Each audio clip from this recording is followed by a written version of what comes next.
There's something interesting that happens in well-established teams, and that is the tendency to protect the inner circle.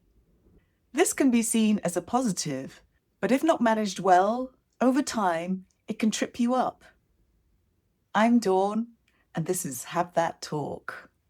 Now, what I'm talking about is a positive.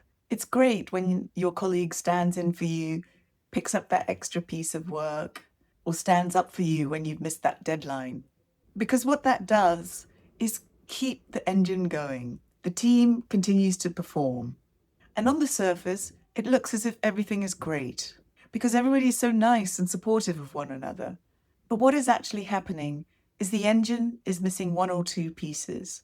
And over time, this is causing friction that erodes performance under the hood. So what are the signs you need to look out for? Obviously, you'll need to notice. You gave the work to A, but it was delivered by B. You need to ask why. The other thing is that you need to have some kind of primary relationship with your team members. Now, obviously, this is difficult if you've got a large team, but over time, you'll need to get to know how everybody is doing. You'll need to understand what their deliverables are, how they're progressing, and where they're falling behind. If you don't notice that, that's a problem. It's a blind spot that you need to address. The other sign that you may need to look out for is one or two individuals who seem to be carrying the whole team. Somehow, they're just more productive, more efficient, more eager, more ambitious, and they just take care of things. And if they're nice, they take care of things for other people as well.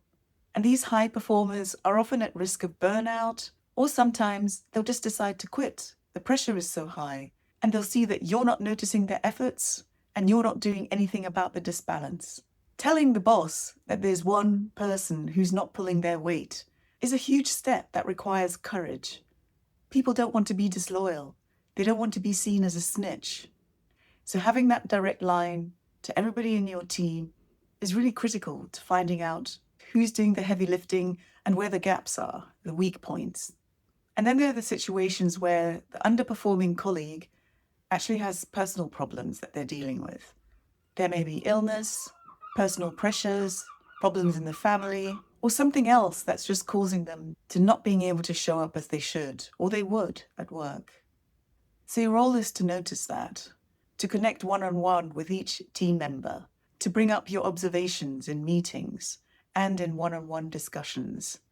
But most of all, it's caring enough to address it, because then you go in with an open mind and a positive intention when you have that talk.